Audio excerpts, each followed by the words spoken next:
Son solo 6 pasitos. A la suerte hay que ayudarla. Con el Kini estás a 6 pasos de tus sueños. ¿Qué esperás para cumplirlos? 6, 5, 4, 3, 2, 1, Kini 6. Próximo pozo, 420 millones de pesos.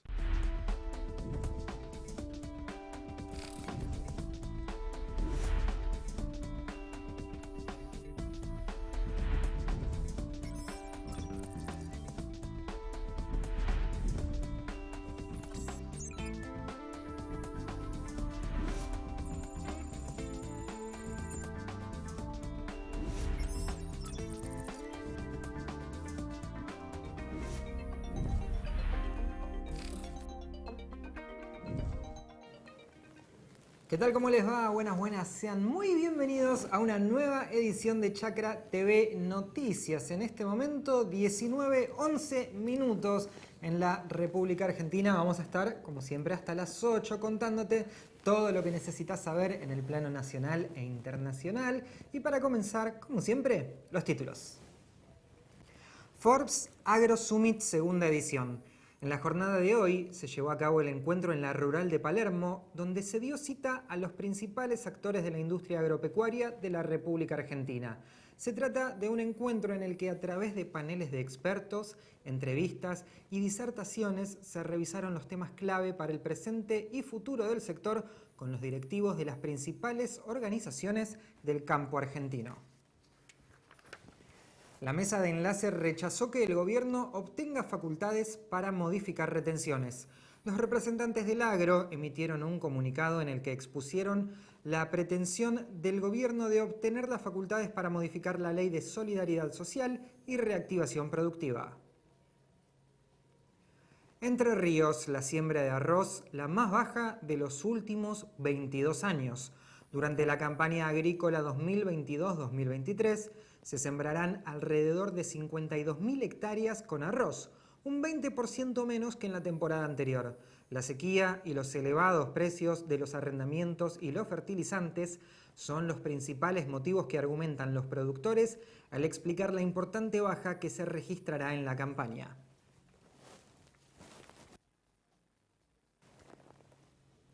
...20 grados en este momento la temperatura en la ciudad de Buenos Aires y vamos a chusmear a ver qué pasa con los días que vienen. El jueves, lluvias aisladas con una temperatura que va a rondar entre los 13 grados de mínima y los 23 de máxima, pero para el viernes mejora apenitas. Algo nublado va a estar el cielo. La temperatura mínima va a estar en el orden de los 10 grados centígrados, mientras que la máxima 25 para el sábado, parcialmente nublado con 14 grados de mínima y 22 de máxima. Como te contábamos, el Forbes Summit Agro 2022 en esta segunda edición se realizó en el predio de La Rural. Las cámaras de Chakra Televisión estuvieron allí dialogando con los principales actores del sector. En esta ocasión vamos a escuchar la palabra de Alejandro Canepa. ¿Cuál es tu opinión acerca de este evento? ¿Cuál es la importancia que tiene hacerlo?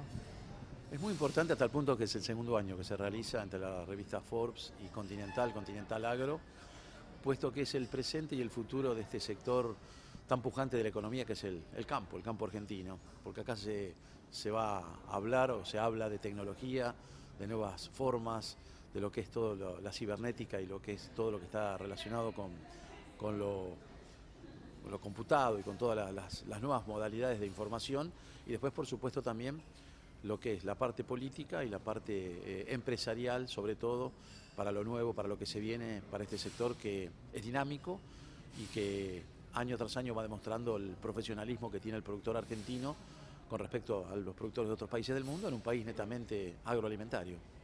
Ya que mencionás el tema de la política, quiero preguntarte qué opinás vos acerca del proyecto, del presupuesto que le permite al oficialismo modificar, al Ejecutivo modificar las retenciones a las exportaciones. Eso está en vías de tratarse en el Congreso. El presupuesto 2022 no salió, no tuvo consenso y por consiguiente no ingresó el tema de las retenciones porque está dentro del presupuesto. hay una crítica y hay una respuesta fuerte de la mesa de enlace en relación a esto, así que veremos cómo sigue. Lo importante es que no se intrometan los demás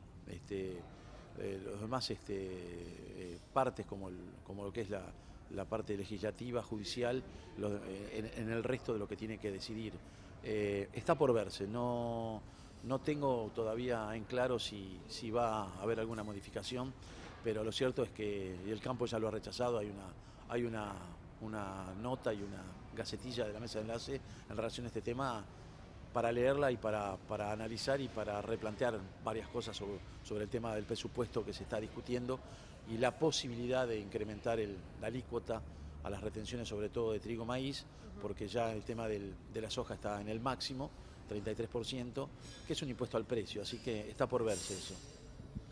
¿Qué dirías, qué herramienta, qué estrategia creerías importante para solventar un poco la presión impositiva que tiene el agro? No, el campo está trabajando muy finito.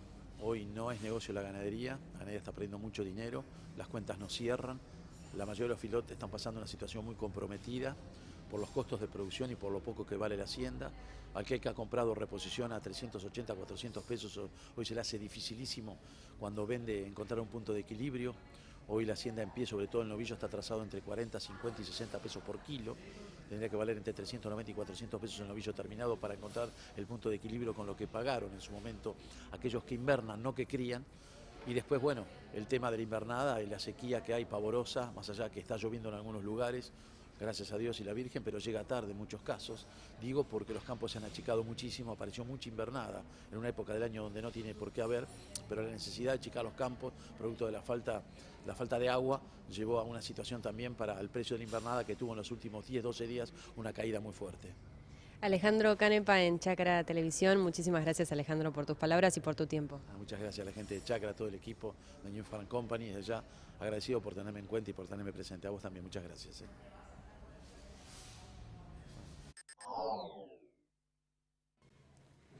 Seguimos recorriendo los pasillos de la rural, acercándote los testimonios más salientes de esta segunda edición del Forbes Summit 2022. En esta oportunidad escuchamos al secretario de Agricultura, Juan José Baillo.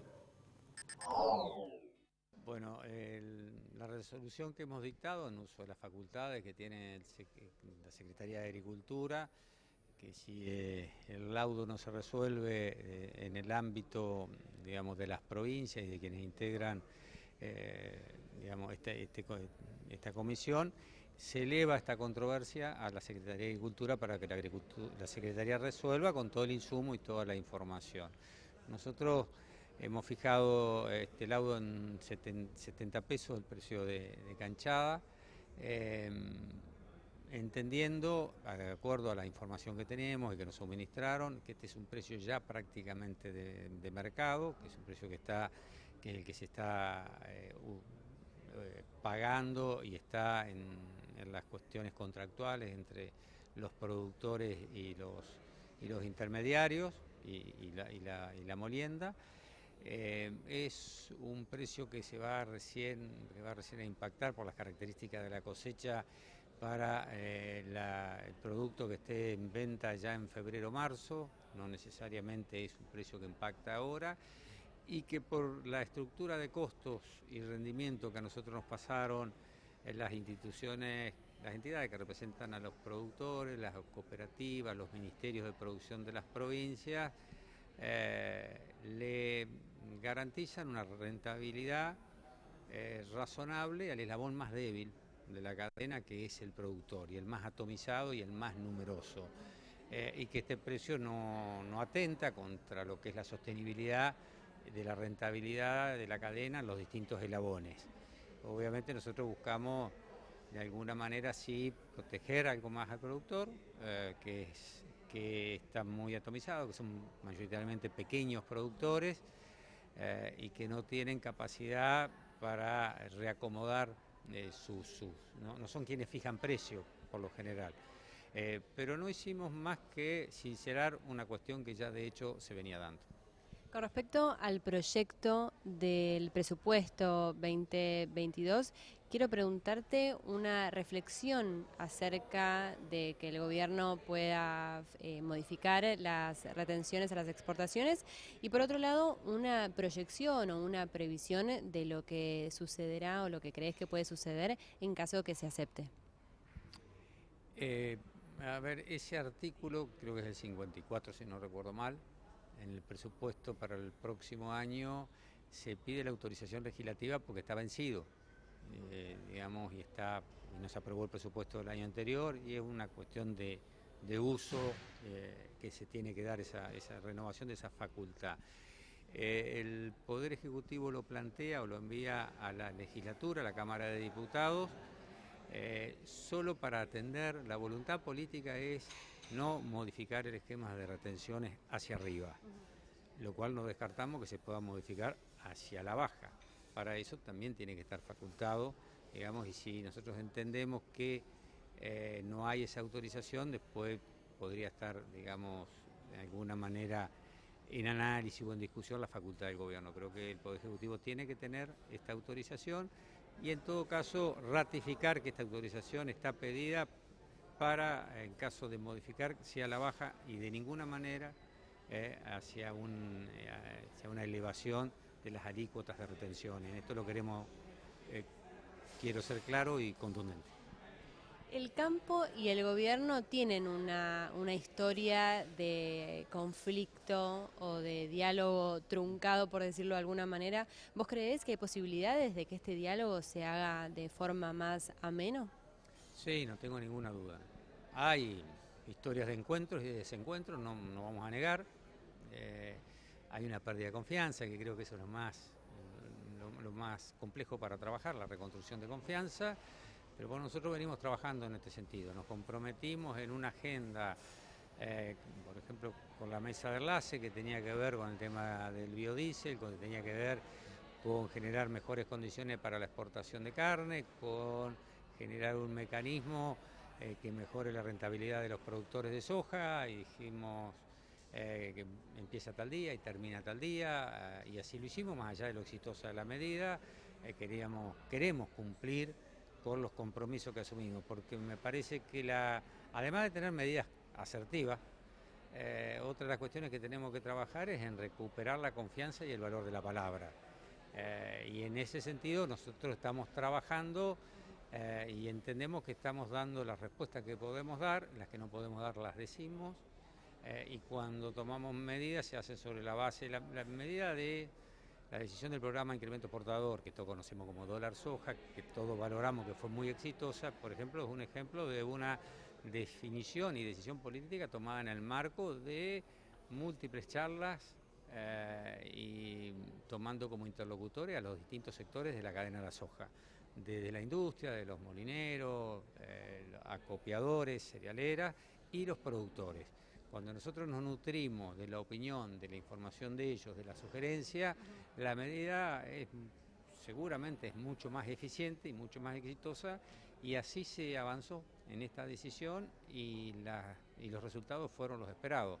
En definitiva, porque no renunciamos a nuestra responsabilidad de tomar las medidas que tengamos que tomar, pero que si nos dejamos ayudar seguramente esas medidas van a ser más eficientes. Y en estos dejarnos ayudar creo que también hay una tarea de reconstruir confianza con el sector. Cayó la moneda china como no lo había hecho en este último tiempo. Quiero preguntarte cómo se prepara la Argentina ante esta posible falta de compra por parte de este país. Nosotros hemos flexibilizado casi todas las herramientas para facilitar la exportación de carne, salvo los 7 cortes preferidos que quedan en el mercado interno. Lo demás está con una accesibilidad importante. Hoy no hay nadie que exporte, que no sean esos 7 cortes, que diga que no pueda exportar porque hay alguna traba del gobierno. De hecho, la proyección de la exportación de carne vacuna va camino a un nuevo récord. El último fue en el año 2021, algo más de 900.000 toneladas de res con hueso. Creo que vamos a superar ese volumen. Estamos tomando algunas medidas que tienen que ver con la registración de los precios FOB, por el tema de las retenciones, porque han quedado las registraciones un poco más altas y el precio ha caído, con lo cual la alícuota de retención se hace más gravosa. Vamos a sincerar esa situación. Esperemos que en esta flexibilidad que nos han pedido los exportadores y que nosotros hemos otorgado se logre reemplazar parte del mercado, al menos con un mayor valor, quizás no en volumen, pero con un mayor valor, y que la caída de China, tal cual nos indican los especialistas, esté en el orden de algunos pocos meses y que se vuelva a recomponer. En Chacra Televisión nos gusta escuchar en primera persona la palabra de los productores en diferentes puntos del país para conocer su historia y cómo realizan su trabajo. En este caso hablamos con Darío Corbalán, que nos cuenta acerca de la cría de cabra en el galpón. Este grupo se formó, en realidad mi hermano era el que le gustaba la cría, porque él había estudiado en la escuela agrícola de Quebrachal y siempre tuvo la intriga de que le gustaban las cabras y quería ver qué pasaba con la cría de cabra. Siempre fue así. Nosotros siempre criamos cabra, pero cuando éramos más chicos, y la dificultad que había, bueno, que no había chiqueros, los chiqueros eran de rama y casi como que uno no tenía el control de los animales. Además no había ningún tipo de control, ni sanitario, ni conocíamos de enfermedades, ni síntomas. Y mi hermano, bueno, era el objetivo de él era conocer, mejorar. Y él empezó con unas cabritas que le regalaron a sus hijitos. Unos abuelos, trajo una cabrita, después trajo 2 ovejitas. Mi papá tenía cabra en otro lugar porque no las podíamos tener acá, las llevó lejos. Y cuando una vez vino gente del INTA, nos visitó el ingeniero Leguiza, viene con una propuesta, con un plano de chiquero, que cómo sería más o menos la forma para mejorar, de acuerdo a los vientos de la zona, cómo tendría que ser ubicado el chiquero. A mi hermano le gustó, nos invitó. Poco me gusta a mí la cría de cabra, porque ya lo conocí de cuando era chico y había que buscarla de lejos, de medio del monte, entonces la veía yo que era complicada. Y él no, bueno, dijo que con el proyecto era mejor y quería probar, así que así empezó el proyecto este de las cabras. Ajá. Y bueno, trajimos las cabritas, 11 cabritas, ahora en total tenemos 36, 42 son con los cabritos, 11 cabritos que tenemos al último. Así que empezamos con una cabra, después a los 3 meses se sumaron 11 y de ahí ahora tenemos 42 en total. La idea es vender más adelante los cabritos. Hasta ahora, bueno, porque recién estamos comenzando, las hembritas van quedando, los machitos los hacemos capones, los comemos un poquito, los consumimos cuando son un poquito más grandes. Más o menos de un año y medio lo vamos consumiendo recién. Ahora creo que de todo lo que van naciendo solo hemos consumido 6 cabritos. Prácticamente no conocíamos nada de las enfermedades de los animales. Vino el médico veterinario que está por la zona de Jujuy, Tomás Vera, y él nos facilitó, nos dio una charla, nos visitó acá en el corral, nos explicó cuáles son las enfermedades más básicas. Nosotros primero teníamos acá, al fondo teníamos, cuando recién las trajimos, teníamos de 100%, 1 hectárea encerrado. Y bueno, las chivas entraban ahí y no comían, se iban. Después entendimos por qué las chivas salían del encierro, porque bueno, son selectivas, comen un poco acá, se aburren de esto, van otro allá, van consumiendo distintos tipos de hojarada. De que uno por ahí no la tiene que andar buscando del monte o trayéndole agua de lejos. Simplemente esa era otra también que tenían el problema, que no querían tomar chupete. Empezamos a sacarle las gomas y a partir de eso, bueno, se morían de sed y empezaron a tomar del chupete. Ahora ellas van afuera y vienen al chupete. Otra también, la mejora de la cría o sea, el mejoramiento genético. Todas las chivitas casi la mayoría son muy criollas, y teníamos un padrillo con cruzas de Boer, tenía mucho de Boer. Y bueno, por lo menos el color se va incorporando, que ya casi todos los cabritos son con color de Boer, tienen otra característica de otro peso, crecen más rápido. Uno de los problemas que estamos teniendo también es de la poca leche. Y por ejemplo ahora el tema de la cruza con Boer, consumen mucha leche y a veces por ahí a las cabras no les alcanza la leche que tienen. Por suerte hay algunas que no han criado su cabrito porque por ahí falló el control. Esas están complementando lo que no aportan las otras madres. Cabritos que se han muerto, quedaron vientre vacío con leche, así que ahí estamos dándonos vuelta con las madres nodrizas. 7:30 de la tarde en toda la República Argentina, estamos en vivo y ahora es momento de hacer una pequeñísima pausa, pero no te vayas porque enseguida volvemos con más Chakra TV Noticias.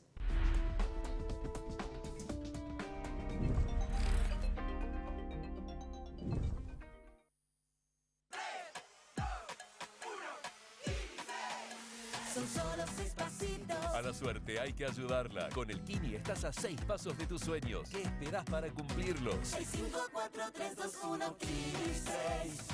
Próximo pozo, 420 millones de pesos.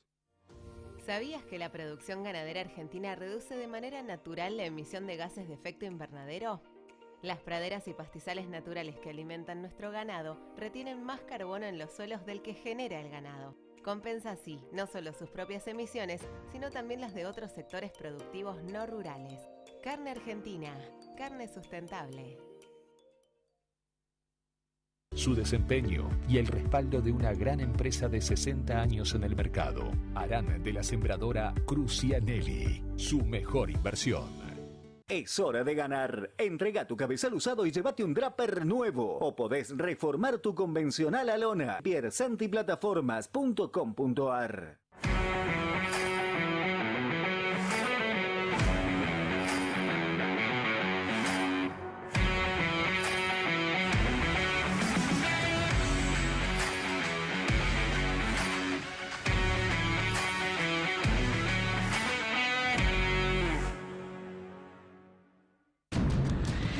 Líneas de financiación para estar más cerca de su nueva sede.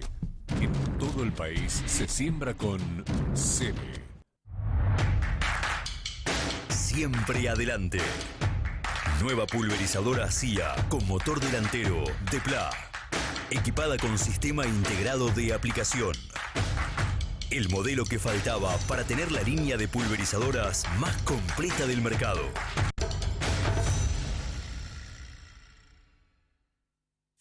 Sabemos muy bien el esfuerzo que hacen miles de argentinos que trabajan e invierten en nuestra tierra. Y queremos estar ahí para acompañar e impulsar su negocio, haciendo que su día a día sea más fácil. Si el campo evoluciona, evolucionamos todos. Galicia, siempre junto al campo. Historia y crecimiento. Investigación y desarrollo. Nuevas tecnologías. Nuestros clientes, nuestra principal prioridad. Apache, sabemos de campo.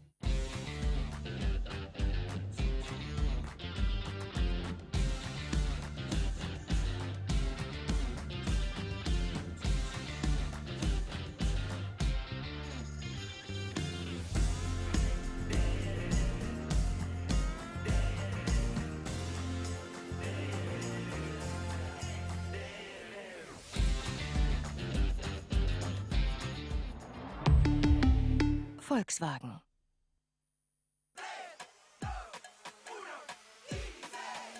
Son solo 6 pasitos. A la suerte hay que ayudarla. Con el Kini estás a 6 pasos de tus sueños. ¿Qué esperás para cumplirlos? 6, 5, 4, 3, 2, 1, Kini 6. Próximo pozo, 420 millones de pesos.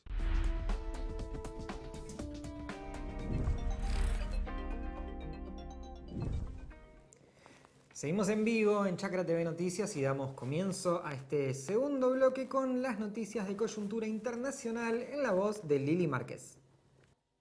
Alemania está celebrando sus 32 años de aniversario desde la reunificación. Recordemos que la ciudad de Berlín estaba dividida por el muro justamente de Berlín, con dos orientaciones políticas diferentes, una más orientada a lo que es Estados Unidos y el capitalismo y una más a lo que es Rusia y el comunismo. En la actualidad, este aniversario tiene como telón de fondo a la guerra entre Rusia y Ucrania, y son las opiniones de Alemania que están manifestando que estas dos ideologías políticas siguen más o menos manifestándose.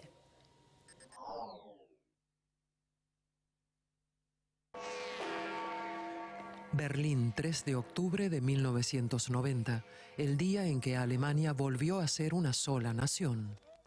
Las reformas del líder soviético Mikhail Gorbachev, la Glasnost y la Perestroika permitieron la reunificación de Alemania. La caída del muro marcó el inicio de un nuevo capítulo para Alemania y una nueva era de paz entre el este y el oeste, entre Rusia y Europa. Pero 32 años más tarde, la guerra de Putin contra Ucrania terminó con esa relación. Alemania ha impuesto duras sanciones a Rusia y envía armamento pesado para combatir a los soldados rusos en territorio ucraniano. La actitud de los alemanes hacia Rusia también ha cambiado. No hay dudas de que mi impresión cambió. Nunca pensé que Rusia atacaría de manera tan brutal como lo ha hecho. Aún tengo una buena imagen de ellos, aunque las relaciones no están bien y entran en juego miedos personales. Lo que antes significó algo positivo para nuestra reunificación, ahora hay que verlo desde otra perspectiva. Mientras la mayoría de los alemanes apoya las políticas actuales hacia Rusia, sí existen diferencias de opinión entre el este y el oeste del país. Según estudios recientes, el apoyo a la reacción del gobierno tras la invasión rusa de Ucrania es menor en el este. Y cuando se trata del envío de armas pesadas, las diferencias de opinión se profundizan aún más. Mientras un 54% de los alemanes del oeste están a favor del envío de armas pesadas, solo el 32% de los habitantes del este se muestran de acuerdo. Existe una razón que explica esta diferencia. Existe una relación histórica distinta con la Unión Soviética, que ahora es Rusia y ya no más la Unión Soviética, y hay lazos más estrechos con Europa Central y Oriental. Creo que si Alemania no actuase, quizás no solo caería Ucrania, sino también Polonia, el Báltico, etc. Y eso no le conviene ni a Alemania ni a los alemanes del este.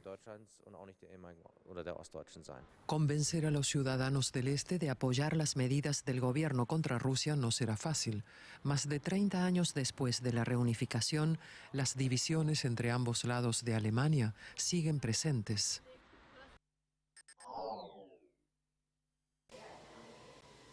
Y ahora vamos con una efeméride. Hoy es el Día Mundial de los Animales y son los biólogos quienes están advirtiendo que al parecer hay varias especies que están, producto del cambio climático y las situaciones mundiales, globales, están en peligro de extinción. Mira el informe.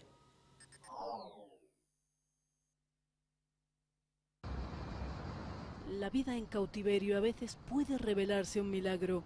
Aquí en el Parque Zoológico de Lisboa ha nacido una cría de Oryx de cimitarra, una especie animal extinguida en su hábitat natural, es decir, en las regiones subdesérticas del Sahel al sur del Sáhara. Diogo Gómez, biólogo del Zoo de Lisboa, explica que salvar especies de la extinción es una de las misiones del zoo. Este parque zoológico tiene un papel muy importante, casi como si fuera un arca de Noé. Aquí hay machos y hembras y tenemos la oportunidad, después de la catástrofe que es la extinción de este animal en su hábitat, de tener una última esperanza para esta especie. El objetivo es elegir los animales que podrán sobrevivir en su hábitat natural para devolverlos a la naturaleza siempre que sea posible y tratar así de revertir el proceso de extinción de la especie. No hemos de olvidar que a pesar de que están bajo nuestro cuidado, son animales salvajes y necesitan preservar su comportamiento salvaje. Esto se hace mediante técnicas de enriquecimiento ambiental que son fundamentales para que más adelante se pueda llevar a estos animales a su hábitat. Si no se desarrollan como animales salvajes, no podrán adaptarse y sobrevivir en su nuevo hábitat, que es en definitiva su verdadero hogar. Eles não vão ter essa capacidade de se adaptar a esta nova casa, que no fundo é a sua casa. En este 4 de octubre, Día Mundial de los Animales, los biólogos advierten de una grave amenaza sobre la biodiversidad. Según la Unidad Internacional para la Conservación de la Naturaleza, hay más de 41.000 especies de animales y plantas amenazadas, es decir, el 28% de todas las existentes.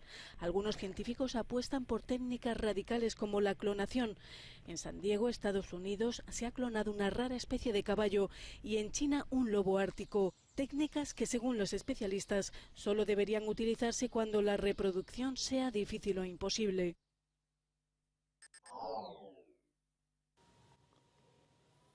Y si hablamos de noticias internacionales, es importante no dejar de lado lo que está sucediendo en estos momentos en Irán. Ya lleva más de una semana de protestas contra el gobierno y 21 muertos. Recordemos que esto lo desencadenó la muerte de una joven que fue asesinada a golpes por la policía de la moral de allí y por todas las pautas religiosas que tienen en cuanto a la vestimenta, por lo menos de la mujer. Y fue Estados Unidos quien anunció y amenazó al gobierno de Irán es decir, se manifestó en contra y amenazó al gobierno de tomar cartas en el asunto. Y por su parte fue el gobierno iraní quien dijo que eran los Estados Unidos quienes estaban organizando el complot y organizando justamente estas protestas. Mirá lo que está sucediendo en el otro lado de nuestro hemisferio.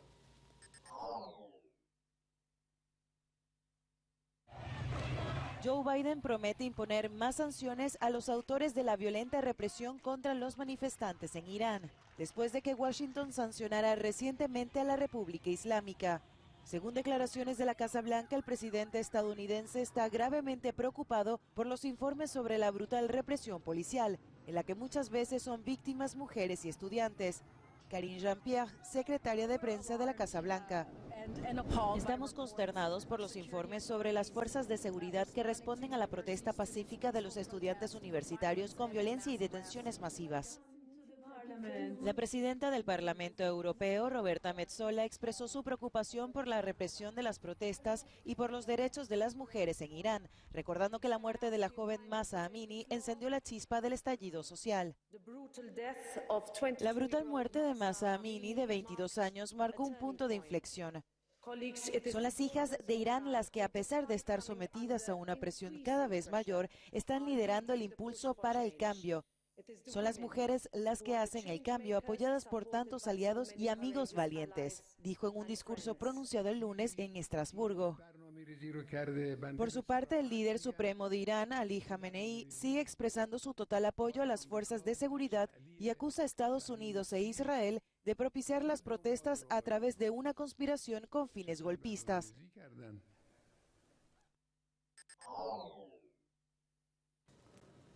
Nos vamos a ir ahora hasta Zúrich, en Suiza, para conocer un proyecto que pretende crear bosques y de esta manera poder proteger el medio ambiente. Pero claro, no es tan fácil como parece.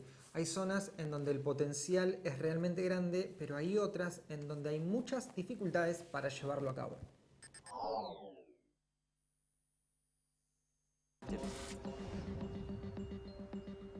En julio de 2019, los investigadores de la Escuela Politécnica Federal de Zúrich planteaban una sorprendente conclusión.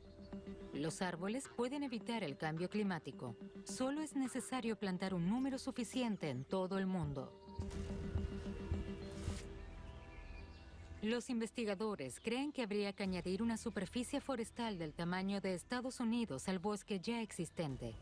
No sería fácil. Pero por lo demás, la idea suena bien. Y al parecer es factible sin sacrificios ni conflictos. No obstante, la euforia inicial se apagó rápidamente y surgieron las críticas. Algunos científicos consideran que los planes de los investigadores suizos son poco realistas. Eike Ludeling, de la Universidad de Bonn, fue uno de los primeros críticos del estudio de la Escuela Politécnica de Zúrich.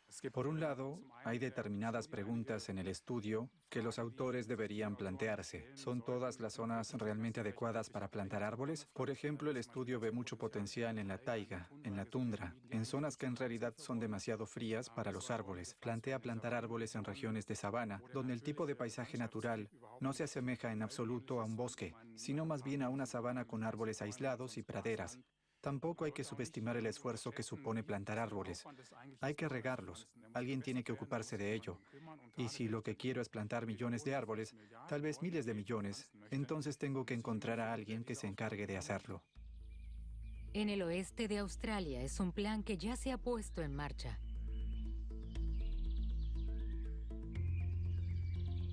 Las condiciones para los nuevos bosques son particularmente difíciles aquí. El suelo es seco y salado y el terreno pedregoso. Para los empleados de la empresa Lord of the Trees es un reto importante.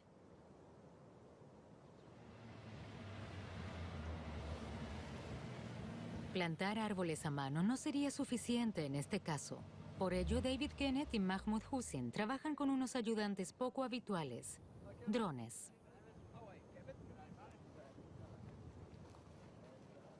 Un dron puede distribuir semillas de árboles de forma uniforme desde el aire a una velocidad récord. Para David, este es el método de reforestación del futuro. En una búsqueda de equilibrio, ¿podemos reemplazar los árboles más rápido de lo que se destruyen?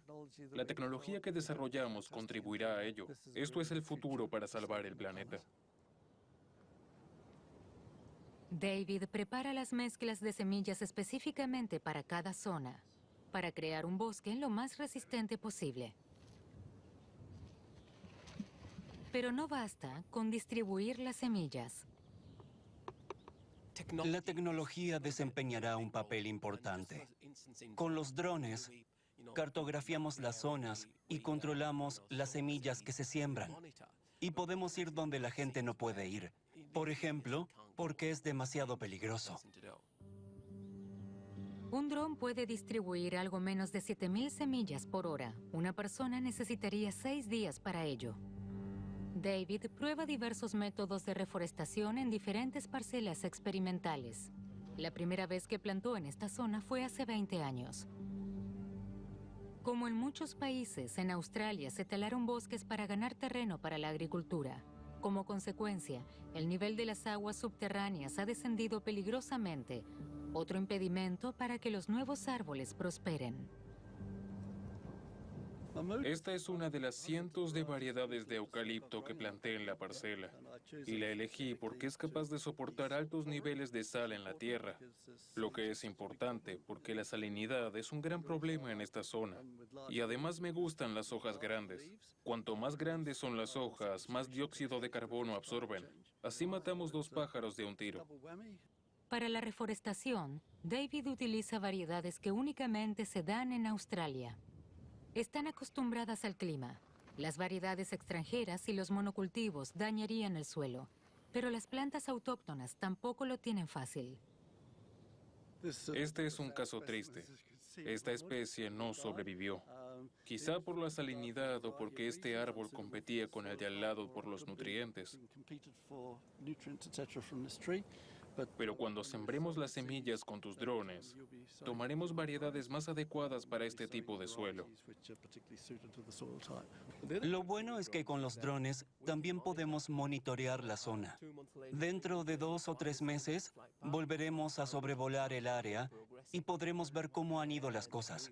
Entonces podremos decir exactamente, este árbol está sano, este no. ¿Qué es la bioeconomía y por qué podría ser una alternativa sustentable en el camino a dejar de utilizar combustibles fósiles? Mira. El botánico Ulrich Schor contempla la corta de 400 metros de profundidad con sentimientos encontrados. Es surrealista. Cuando se observa desde lo alto parece arte.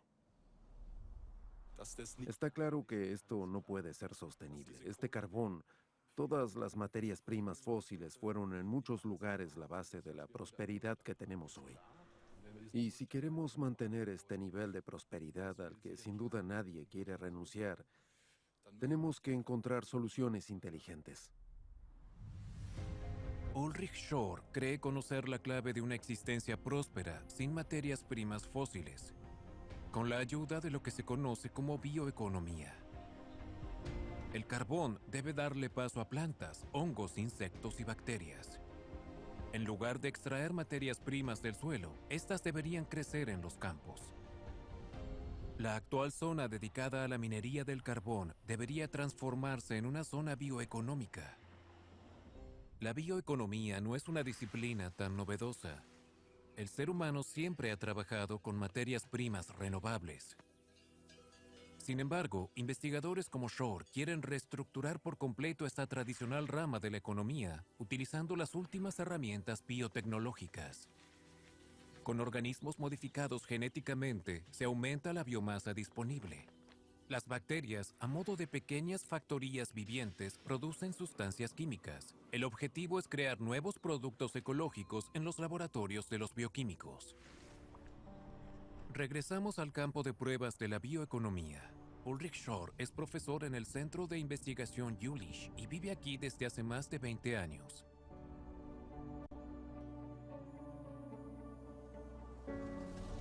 Además del carbón, la zona posee un segundo tesoro.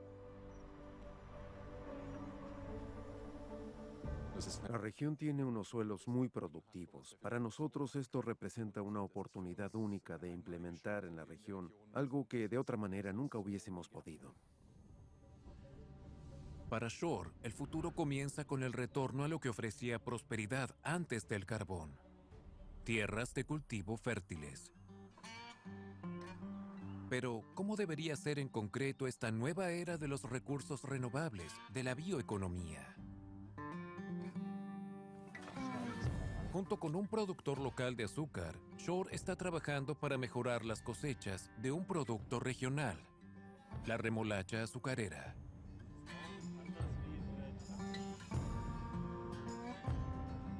Es increíble lo rápido que se desarrolló esta planta. Originalmente tenía el tamaño de una zanahoria y después de solo unas décadas es así de grande. Esto muestra el potencial que tiene una planta como esta. El verdadero trabajo de investigación comienza en el laboratorio. Schor quiere observar más de cerca el sistema radicular de la remolacha. Para ello, pasa la planta por un escáner.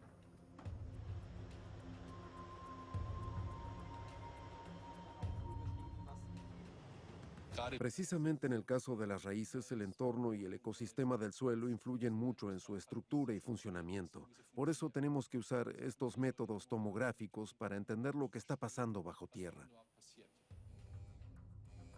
En el primer paso del experimento, los científicos producen carbono radiactivo, protegidos por paredes blindadas de 1 metro de espesor.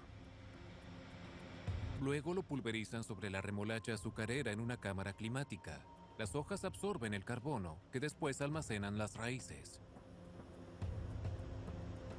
El escáner puede hacer visible este proceso. Las breves secuencias de imágenes muestran cómo la planta absorbe el carbono.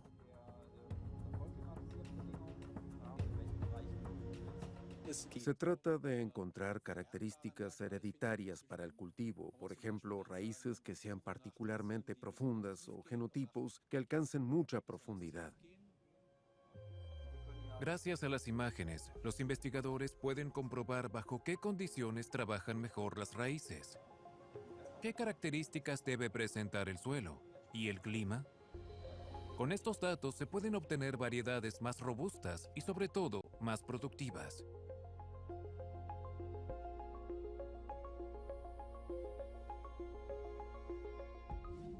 Pero, ¿puede producirse suficiente biomasa para una economía libre de petróleo solo a través del cultivo? Lo cierto es que gracias a la tecnología, la agricultura ha crecido durante el último siglo como nunca antes. Esto se logró mediante el uso de maquinaria pesada, fertilizantes artificiales pesticidas y la aceleración de los cultivos, y más recientemente también con la ayuda de la ingeniería genética. Sin embargo, estos logros tienen un costo inmenso: pérdida de especies, agotamiento del suelo, escasez de agua, emisión de gases de efecto invernadero, efectos secundarios que en algunos lugares ya están provocando una disminución de las cosechas.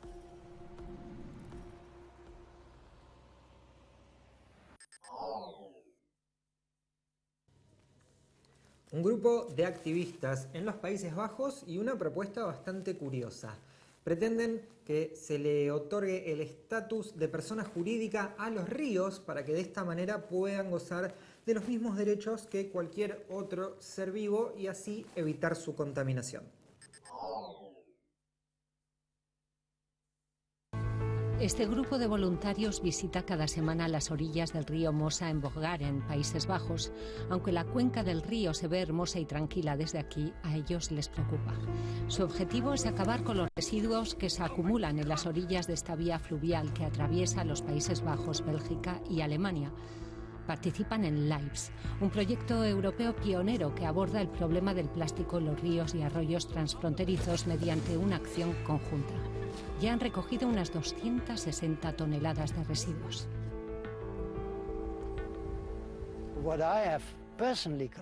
Lo que yo he recogido personalmente es más grande que mi casa. A la vuelta de la esquina tenemos otra montaña igual que esa que recogimos hace unas semanas.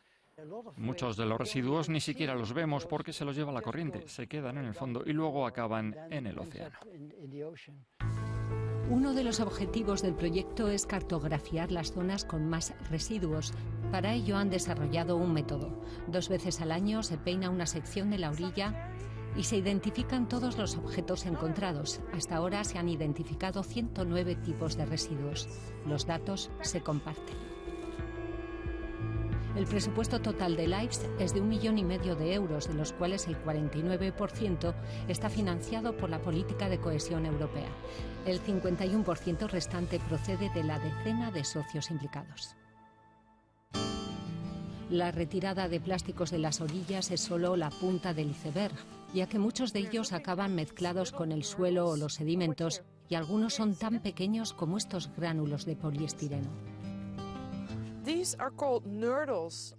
Se llaman nurdles o gránulos de plástico. Proceden de la industria y los encontramos a lo largo de todo el cauce del río Mosa. Los peces y los pájaros creen que pueden comerlos porque parecen comida, pero no es comida, así que mueren de hambre. LIVES impulsa acciones de sensibilización para recordar que los residuos de plástico son una amenaza para la biodiversidad, la salud y el medio ambiente. Por último, el proyecto promueve la creación de un marco legal para que los ríos tengan voz propia. Este año hemos llevado una petición a La Haya. Esa petición protege mejor al río y le da el estatuto de persona jurídica. Si yo pudiera elegir qué derechos debería obtener el río, serían el derecho a que no lo contaminen, la libre reproducción, tanto en la vida submarina como en la de la orilla, y el derecho a tener voz, el derecho a representarse a sí mismo.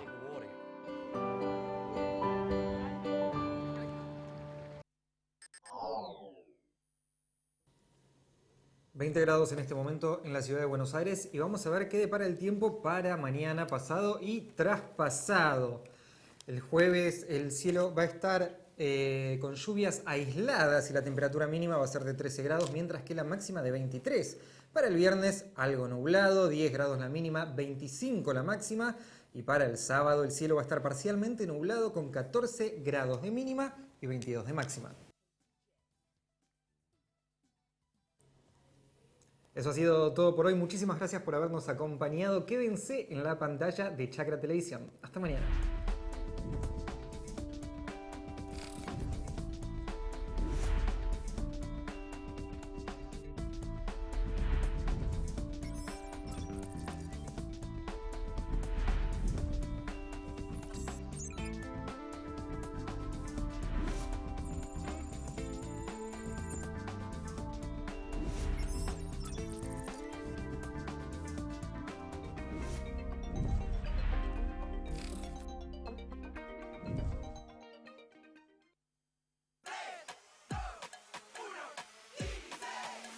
son solo 6 pasitos. A la suerte hay que ayudarla. Con el Kini estás a 6 pasos de tus sueños. ¿Qué esperás para cumplirlos? 6, 5, 4, 3, 2, 1, Kini 6.